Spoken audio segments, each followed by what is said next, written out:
Hello friends, तो कैसे हैं आप सब। आई होप आप सब अच्छे होंगे।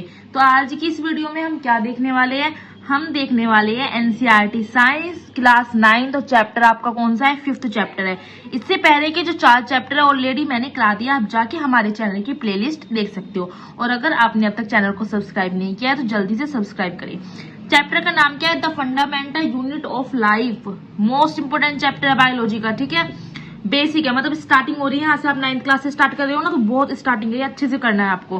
तो चलिए करते हैं हम स्टार्ट।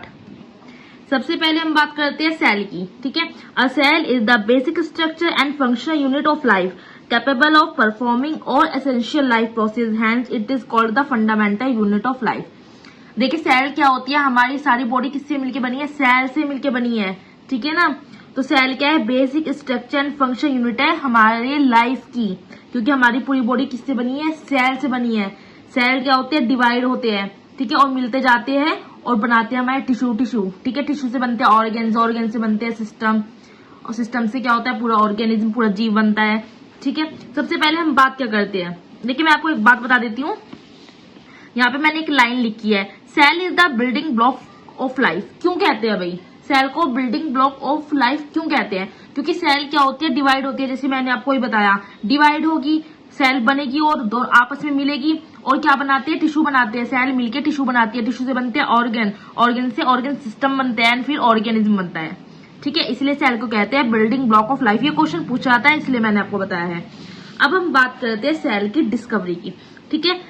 सेल की सबसे पहले जो डिस्कवरी की थी वो की थी रॉबर्ट हुक ने। कब की थी, कैसे की थी, इन्होंने जो है 1665 में की थी, ठीक है। लेकिन इन्होंने क्या किया था, इन्होंने जो है डेड सेल में डिस्कवरी की थी, इन्होंने लिविंग सेल में नहीं की थी। तो उन्होंने, आपको याद रखना है, ये आपको जब भी क्वेश्चन आए ना कहीं ऑब्जेक्टिव तो कंफ्यूज कर सकता है। सेल की जो है डिस्कवरी सबसे पहले रॉबर्ट हुक ने की थी, पर इन्होंने डेड सेल में डिस्कवरी की थी। फिर क्या हुआ, कुछ टाइम बाद क्या होता है, डिस्कवरी किसने की, एंटोनी ल्यूवेनहॉक ने, और इन्होंने की थी लिविंग सेल में। याद रखना है आपको, इन्होंने लिविंग सेल में की थी। फिर प्रोटोप्लाज्मा था, एक और साइंटिस्ट आए रॉबर्ट ब्राउन। रॉबर्ट ब्राउन ने किसमें की थी, रॉबर्ट ब्राउन ने सेल न्यूक्लियस की। फिर उसके बाद आ रही थी क्या, परकिंजे 1839 में, इन्होंने जो है प्रोटोप्लाज्म की, ठीक है। अब आगे बात कर लेते हैं हम, इतना तो आपको बेसिक समझ आ गया।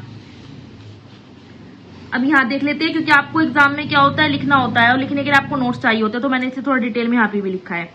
इन 1665 Robert Hooke examine the thin slice of cork through by microscope. It looks like a honeycomb consist of many compartment. देखिए 1665 में क्या होता है, साइंटिस्ट जो रॉबर्ट हुक थे वो एग्जामाइन करते हैं, क्या करते हैं, पेड़ की छाल को, ठीक है, किसको, पेड़ की छाल को करते हैं, और उसको माइक्रोस्कोप से देखते हैं। तो जो वो माइक्रोस्कोप से देखते हैं तो जूम करने पर क्या होता है, जैसे मधुमक्खी का छत्ता होता है ना, हनीकॉम्ब जैसा, वो वैसा दिखाई देता है। इसमें क्या होता है, इस तरह छोटे छोटे ब्लॉक दिखाई देते हैं, कमरे से दिखाई देते हैं, ठीक है। और इन्होंने इन कमरों को ही नाम दे दिया सेल का। तो सेल को क्या कहा जाता है, ए लिटिल रूम, क्योंकि इन्होंने छोटा कमरा उसको कहा। All living things are composed of cells, it is the basic unit of life. सभी लिविंग थिंग्स इन्हीं सेल से बने होते हैं और ये लाइफ की बेसिक यूनिट है, ठीक है। अब थोड़ा सा हम डिटेल में देखेंगे, चलिए देखते हैं। Cell of an onion peel, मतलब प्याज की एक पतली झिल्ली को क्या किया, गिलास स्लाइड पे रखा, जो कांच की होती है, ठीक है। गिलास स्लाइड पे रखा, उसको माइक्रोस्कोप से देखा। जब हमने अनियन पील को माइक्रोस्कोप से देखा तो कुछ इस तरह से दिखाई देते हैं, हमें कुछ इसमें डार्क स्पॉट दिखाई दिए। इसमें ये आपको बड़े सेल दिखाई देंगे, और क्योंकि ऑनियन जो है सेल से मिलकर बना है, क्योंकि ऑनियन क्या है, प्लांट होता है, प्लांट क्या है, लिविंग थिंग है, तो सेल से मिलकर बना है, ठीक है। तो इस तरह से आपको डार्क स्पॉट्स दिखाई देते हैं, ये क्या होते हैं, न्यूक्लियस होते हैं। तो इस तरह से स्ट्रक्चर दिखाई देती है। मतलब हमने क्या देखा, हमने देखा सभी लिविंग थिंग जो है वो सेल से बनी होती है, ठीक है। अब आगे हम बात करते हैं various cell in human body. Human body में क्या होते हैं, अलग अलग सेल्स होते हैं, जो भी ऑर्गेनिज्म होते हैं, लाइक अ प्लांट, एनिमल्स या ह्यूमंस, उनमें कितने कितने कितने सेल्स होते हैं, ठीक है, अलग अलग होते हैं सब में। जैसे बात करें ह्यूमन बॉडी में ब्लड सेल्स होती है, बोन सेल्स, मसल सेल, और क्या होते हैं, neuron cells, ovum, sperm, fat cell, ये सब होती है। अब बात करेंगे हम types of organism on the basis of number of cell. जैसे मैंने आपको बताया, कोई भी प्लांट, एनिमल या ह्यूमंस, उनमें कितने कितने सेल होते हैं, इस बेस पर ऑर्गेनिज्म को क्लासिफाई किया जाता है 2 पार्ट्स में, ठीक है। कौन कौन से, यूनिसेलुलर एंड मल्टीसेलुलर। सबसे पहले हम बात करते हैं यूनिसेलुलर ऑर्गेनिज्म की। It is a single cell organism, all functions performed by single cell and its life span is short. मतलब सिंगल सेल से बना होता है, पूरी बॉडी में क्या होती है, ओनली 1 सेल होती है। ठीक है, और इसकी लाइफ क्या होती है, शॉर्ट होती है यूनिसेलुलर की। एग्जाम्पल अमीबा हो गया, बैक्टीरिया एंड पैरामीशियम। बात करते हैं मल्टी सेलुलर ऑर्गेनिज्म। नाम से पता चल रहा है मतलब अलग अलग सेल से बनी है। इनकी लाइफ क्या होती है, लॉन्ग होती है, बिल्कुल अपोजिट है। It consist large number of cell, different cells perform different function and its life span is long. Example humans, हमारी लाइफ, ट्री, एनिमल्स एक्सेट्रा। अब हम बात करते हैं what is the cell made up of, मतलब अब cell किससे बना होता है, what is the cell made up of. तो cell is made up of three organelles. तीन कौन कौन से है ये, सेल मेम्ब्रेन जिसको प्लाज्मा मेम्ब्रेन भी कहते हैं, ठीक है। फिर आ जाता है न्यूक्लियस एंड साइटोप्लाज्म। एंड पूरे चैप्टर में, ठीक है, आपको यही डिटेल में पढ़ना है। जैसे मान लीजिए एक सेल है, ठीक है, इस सेल में क्या होता है, सेल मेम्ब्रेन जो रहती है वो बाहर वाली हो जाती है। ये क्या है, न्यूक्लियस, हमने सिर्फ एक पार्ट उठाया है इसका। ये बीच में क्या है, ये न्यूक्लियस है सेंटर वाला। और साइटोप्लाज्म क्या है, जो सेल मेम्ब्रेन और न्यूक्लियस के बीच में लिक्विड होता है ना, उसको कहते हैं साइटोप्लाज्म। चलिए इनको एक एक को डिटेल में देखते हैं। अब हम बात करते हैं सेल मेम्ब्रेन की, ठीक है, इसको प्लाज्मा मेम्ब्रेन भी कहते हैं। It is the boundary of each cell which separate the cytoplasm from surrounding. क्या होती है, बाहर की बाउंड्री होती है सेल की, जो साइटोप्लाज्म को सराउंडिंग से क्या करती है, अलग करती है, सेपरेट करती है। Present in both animal and plant cell, मतलब एनिमल और प्लांट दोनों सेल में होती है ये। It is made up of protein, protein की बनी होती है सेल मेम्ब्रेन, याद रखना है आपको। It is a selectively permeable, it allow some minerals in and out, मतलब इस मेम्ब्रेन में जो सिलेक्टेड मटेरियल है ना, वही अंदर जा सकते हैं और वही बाहर आ सकते हैं। यह क्या होती है, इट इज अ फ्लेक्सिबल होती है and can be folded, broken and reunited. मतलब क्या कर सकते हैं, फ्लेक्सिबल होती है तो फोल्ड भी हो सकती है, टूट भी सकती है और खुद रिपेयर भी हो सकती है, ठीक है। अब बात करते हैं मूवमेंट थ्रू प्लाज्मा मेम्ब्रेन, मतलब सेल मेम्ब्रेन में जो मटेरियल है उसकी मूवमेंट कैसे होती है। प्लाज्मा मेम्ब्रेन के जरिए कोई चीज अंदर और बाहर कैसे आएगी, तो उसके दो तरीके होते हैं। कौन कौन से, डिफ्यूजन एंड ऑस्मोसिस। दोनों इंपोर्टेंट है, आपको पता भी होने चाहिए। सबसे पहले हम बात करते हैं डिफ्यूजन की। It is the movement of substance from high concentration to low concentration, मतलब सेल के बाहर कंसेंट्रेशन क्या है, ज्यादा है, और अंदर क्या है, कंसेंट्रेशन कम है। तो मूवमेंट जो है हमेशा आपको याद रखना है, मूवमेंट जो है हाई कंसेंट्रेशन से लो कंसेंट्रेशन की ओर होगा, बाहर से अंदर की तरफ मूवमेंट होती है। डिफ्यूजन के मेथड से क्या होता है, प्लाज्मा मेम्ब्रेन में जो ऑक्सीजन और कार्बन डाइऑक्साइड है केवल वही अंदर और बाहर जा सकते हैं। Oxygen and carbon dioxide can move by diffusion. तो याद रखना है, डिफ्यूजन से क्या होता है, ऑक्सीजन और कार्बन डाइऑक्साइड अंदर और बाहर आ जा सकते हैं। अब आ जाते हैं हम ऑस्मोसिस पे। ये क्या होता है, the movement of water molecules through plasma membrane called osmosis and water move in and out by osmosis, मतलब प्लाज्मा मेम्ब्रेन के जरिए वाटर की मूवमेंट होती है। ऑस्मोसिस में क्या हो रहा है, इसमें वाटर की मूवमेंट हो रही है। इस मेथड से जो है पानी क्या होता है, अंदर जाता है और बाहर भी आ जाता है। वाटर की मूवमेंट हो रही है ऑस्मोसिस से। ऑक्सीजन कार्बन डाइऑक्साइड की मूवमेंट किससे हो रही है, डिफ्यूजन से। तो आपको याद रखनी है ये बात, ठीक है। अब करते हैं हम अगले टॉपिक पे चर्चा। Put sell in water solution of sugar and salt. क्या मतलब है इस बात का, अगर हमारे पास कोई सेल है और उसको मैं किसी सॉल्यूशन में डाल दूं तो सेल पर उसका क्या इफेक्ट पड़ेगा, ठीक है। यहाँ पे हमें तीन सॉल्यूशन समझने हैं, कौन कौन से, हाइपरटोनिक, आइसोटोनिक एंड हाइपोटोनिक। चलिए समझते हैं इनको। अब देखिए, जैसे कि मैंने हेडिंग में क्या डाला है कि put sell in water solution of sugar and salt, मतलब हमारे पास शुगर और सॉल्ट का क्या है, सॉल्यूशन है। अगर मैं सेल को सॉल्यूशन में डाल दूं तो क्या सेल फूलेगी या सेल सिकुड़ जाएगी या बिल्कुल जैसी है वैसी रहेगी। तो क्या क्या होगा इसमें चेंज। सबसे पहले बात करते हैं हम हाइपरटोनिक सॉल्यूशन की। Concentration of solution outside the cell is less than inside the cell due to this cell lose water and shrink. इसका मतलब क्या है कि कंसंट्रेशन जो है बाहर की तरफ क्या है, बाहर की तरफ कम है। देखिए मैंने डिक्रीज का यहाँ पे लगा रखा है, ठीक है। ये सेल है, सेल के बाहर क्या है, कंसंट्रेशन कम है, और अंदर क्या है, कंसंट्रेशन क्या है, ज्यादा है, ठीक है। तो मैंने आपको बताया है कि जो कंसंट्रेशन जो है अगर हाई कंसंट्रेशन से लो कंसंट्रेशन की तरफ ही क्या होता है, मूवमेंट होता है। वाटर का मूवमेंट कैसे होगा, हमेशा यही होता है कि हाई कंसंट्रेशन से लो कंसंट्रेशन की तरफ। तो पानी जो है वो सेल के अंदर से क्या होगा, बाहर निकल जाएगा, क्योंकि कंसंट्रेशन क्या होता है, हाई से लो की तरफ होता है। और जब पानी बाहर निकल जाएगा तो सेल क्या हो जाएगी, सेल श्रिंक हो जाएगी, सिकुड़ जाएगी। तो हाइपरटोनिक में हमने देख लिया सेल सिकुड़ जाएगी। अब बात करते हैं हम आइसोटोनिक सोल्यूशन की, ठीक है। अब इसमें क्या होता है, आइसोटोनिक सोल्यूशन में equal concentration outside and inside the cell due to this cell gain equal amount of water which is lose. मतलब जितना कंसंट्रेशन अंदर है उतना ही कंसंट्रेशन क्या है, बाहर है। यहाँ पे क्या है, इक्वल कंसंट्रेशन है। अब जितना पानी लूज होगा उतना ही क्या होगा, उतना ही गेन करेगा प्लाज्मा मेम्ब्रेन के जरिए। सेल के साइज में मतलब कोई चेंज नहीं होगा। ठीक है, तो आइसोटोनिक सॉल्यूशन में सेल के साइज में कोई चेंज नहीं होगा, ना वो श्रिंक होगी एंड ना वो क्या होगी, ना वो जो है फूलेगी। ठीक है, वो वैसी रहेगी जैसी थी। अब नेक्स्ट वाला जाता है हाइपोटोनिक सॉल्यूशन। अब इसमें क्या होता है, concentration of solution outside the cell is more than inside, due to this cell gain water and swell up. ये आपकी सेल है, इसमें क्या होगा, कंसंट्रेशन बाहर की तरफ से ज्यादा है, अंदर की तरफ क्या है, कम है। तो वाटर जो है हाई कंसंट्रेशन से लो कंसंट्रेशन की तरफ क्या करेगा, मूव करता है, मतलब बाहर से अंदर की तरफ आएगा। जब बाहर से अंदर की तरफ पानी आएगा तो जाहिर सी बात है सेल क्या हो जाएगी, फूल जाएगी। तो हमने 3 यहाँ पे देखे, हाइपरटोनिक में क्या हुआ, जो सेल थी वो सिकुड़ गई, आइसोटोनिक में जू की दूर रही, हाइपोटोनिक में क्या हुआ, सेल फूल गई। ठीक है, अब हम बात करते हैं सेल वॉल की। प्लाज्मा मेम्ब्रेन से बाहर की तरफ क्या होता है, सेल वॉल आ जाती है। तो सेल वॉल की बात करें, it is the outer most covering of plant cell, मतलब यह प्लांट सेल में होती है, सिर्फ प्लांट सेल में होती है, एनिमल या ह्यूमन सेल में नहीं होती है, याद रखना है आपको। It is absent in animal cell, it is rigid, strong, porous and non living and it is made up of cellulose. ये क्या होती है, ये कठोर होती है, बहुत मजबूत होती है, स्ट्रॉन्ग होती है एंड पोरस। पोरस का मतलब क्या है कि कोई भी चीज अंदर और बाहर आ जा सकती है, छोटे छोटे होल बने होते हैं। ठीक है, और जो है सेल्यूलोज की बनी होती है, सेल्यूलोज जो है वो सेल से ही निकलता है, आपको याद रखना है ये बात। ठीक है, ये मैंने यहाँ पे सेल बनाई है, ये क्या हो जाती है, बाहर वाली जो है सेल वॉल है, न्यूक्लियस एंड ये क्या है आपकी सेल मेम्ब्रेन। सेल मेम्ब्रेन की बाहर वाली होती है cell wall.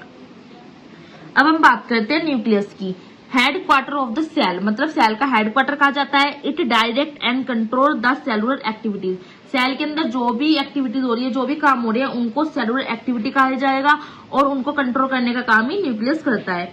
In eukaryotic cell a well defined nucleus is present, while in a prokaryotic cell a well defined nucleus is absent। मतलब जो यूकैरियोटिक सेल में क्या होता है, क्लियर न्यूक्लियस होता है, बट प्रोकैरियोटिक सेल में न्यूक्लियस क्या होता है, अब्सेंट होता है। इनमें न्यूक्लियोइड्स, इनमें क्या होता है, इनमें न्यूक्लियोइड्स होता है, याद रखना है।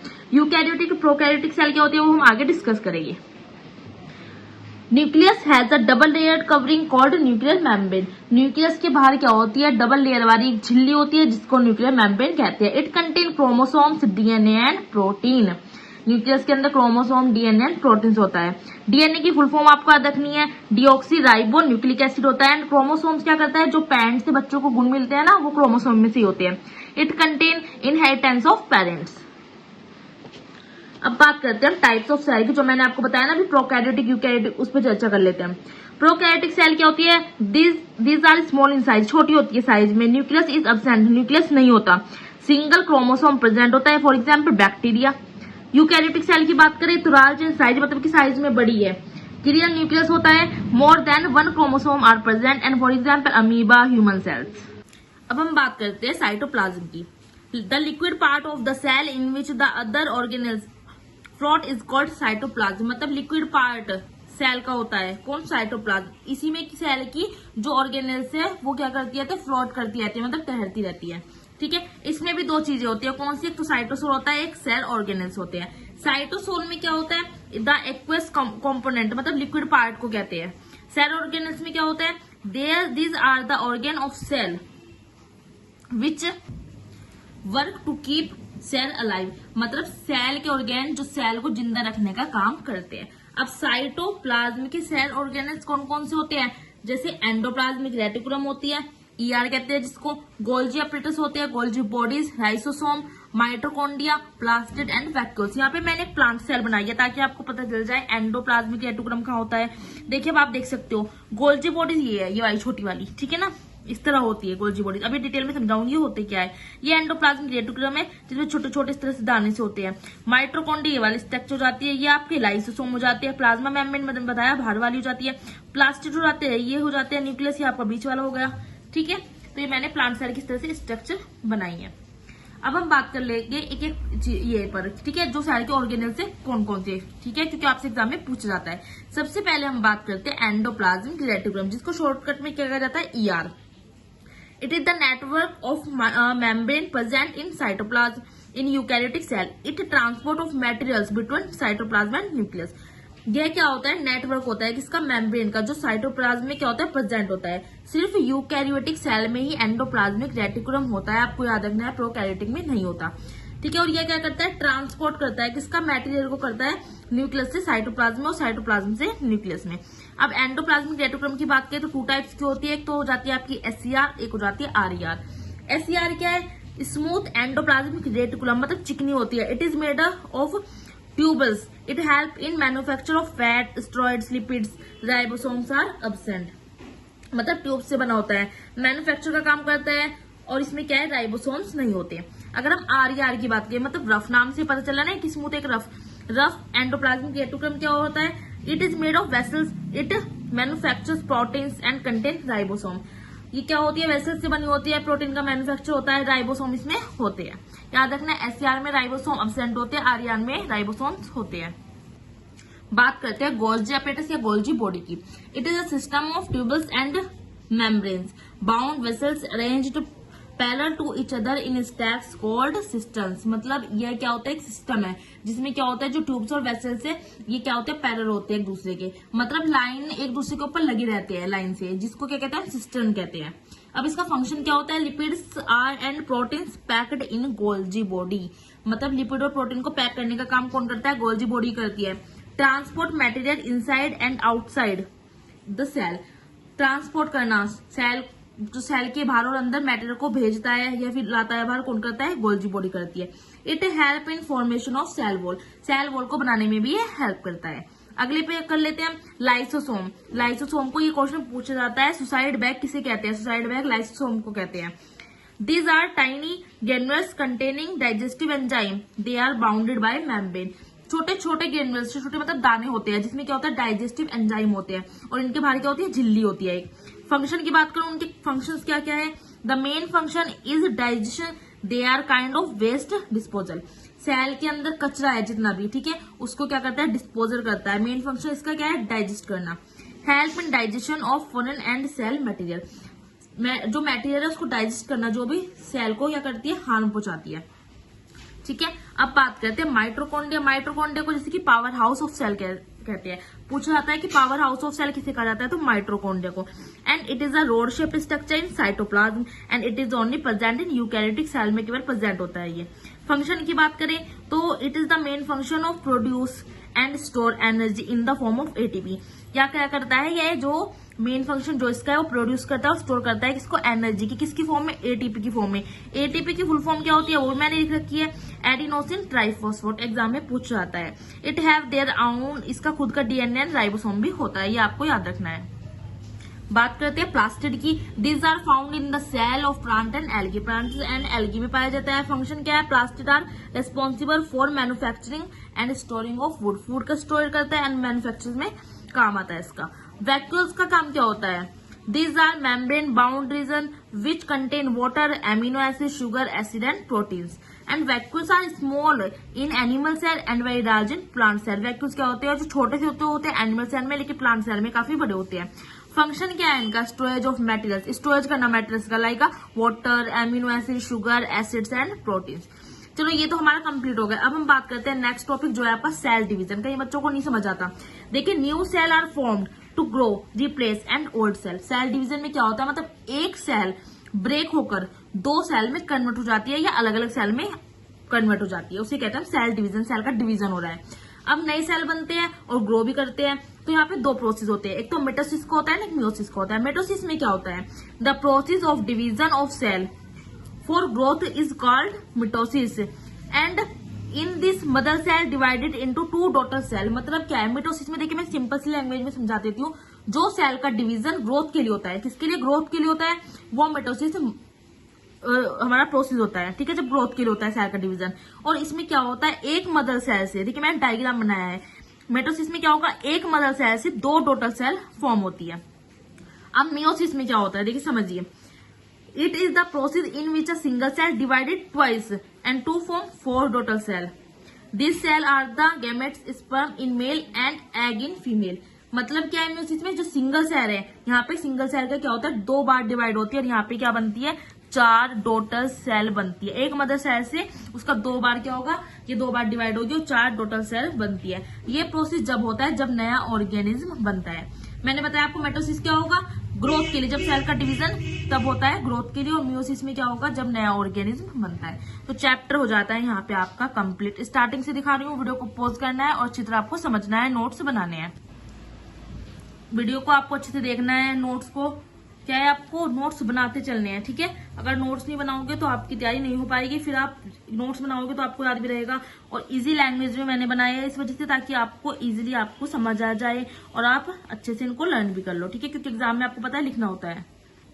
नोट्स अच्छे लगते हैं तो कमेंट्स में जरूर बताना है। चैनल को सब्सक्राइब नहीं किया है तो करना है और कमेंट्स में बताना है जरूर, ठीक है। और वीडियोस को लाइक भी जरूर करके बताना है। तो नेक्स्ट चैप्टर आएगा नेक्स्ट वीडियो में, एंड जल्दी मैं आपकी जो एनसीईआरटी साइंस है वो कंप्लीट करा दूंगी, ठीक। मिलते हैं हम नेक्स्ट वीडियो में न्यू चैप्टर के साथ। और अगर आपकी कोई भी क्वेरी है, ठीक है, तो आप मुझे जो है इस वीडियो के कमेंट्स में बता सकते हो, मैं आपको रिप्लाई जरूर करूंगी।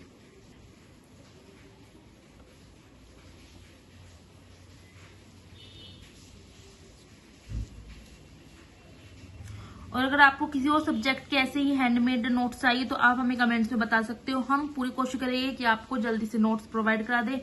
तो आप हमें कमेंट्स में बता सकते हो आपकी कोई भी अगर क्वेरी होती है इन नोट्स को लेकर या अदर सब्जेक्ट्स को लेकर, तो हम आपको वही कराने की जल्दी से कोशिश करेंगे। थोड़ा बैकग्राउंड से जो वॉइस आती है ना, थोड़ा उसको इग्नोर करें, क्योंकि घर पे वीडियो बनती है तो थोड़ा सा जो है हो जाता है, ठीक है। तो पीछे से जो वॉइस आती है उसको इग्नोर करें, सिर्फ वो ध्यान रखिए कि मैं आपको क्या समझा रही हूँ, नोट्स में क्या लिखा है, तो इस पे ज्यादा ध्यान दें। और जल्दी मिलेगी हम नेक्स्ट वीडियो में न्यू चैप्टर के साथ, ठीक है। जल्दी से वीडियो लाइक करो, प्लेलिस्ट में जाओ, सारे चैप्टर्स की वीडियो देखो अगर आपने नहीं देखी अब तक, ठीक है। सारे चैप्टर्स की वीडियो अपलोड कर रखी है।